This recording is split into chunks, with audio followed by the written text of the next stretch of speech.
Okay. Na engineer Edna Ragunhan ken engineer Kimberly Ann Tronco isu dagitay babae nga talagang actively ket nakipartisipar iti pan nakakita datoy panagrugi aging gana iti panaglipas iti dua nga proyekto nga intayo in-enroll iti ERP-MES ken subaybayan. So ma'am naimbag nga orasyo. Summit ken ka, sir. Adda ka di ma'am dagiti gender and development wano God issues nga nakita yo wano trinataryo bayat implementasyon nato nga project. Awan met, sir, iti nairep-report nga God issues ken deti nga project tayo ta. Sipod iti ket nabagbagaan met dagiti kontraktor nga bagbagaan da dagiti trabahador da nga dida nga basbastusen dagiti sino man nga lumabas ditoy nang nangro na dagiti motorista nga babae, sir.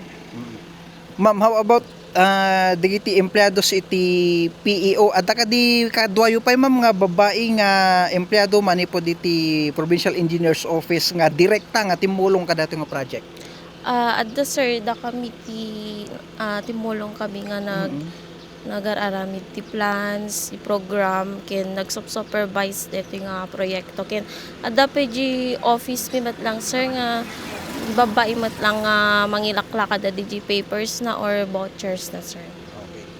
So, digito nga makita nga talaga nga aktibo dagiti babae nga agtrabaho manipod iti provincial government nga mangkit-kita ka dagiti na dumaduma nga projects tayo. So, ma'am, anya pay dagitay efforts ti PEO tapno iti kasta ket awan dagitay malabsing nga karbengan wenno karapatan dagiti babae ken tapno lalo pay nga maitandudo ti gender and development iti amin nga proyekto ti probinsya. DGPO, sir, babaen ti leadership ni Engineer Leo Pascua. Siguraduhan na, sir, nga ti trato na ti babae ken lalaki ket patas, sir. Tapos ibabaon na kami, sir, nga mapan-umaten dagiti trainings regarding ti dagiti rights ti women, sir.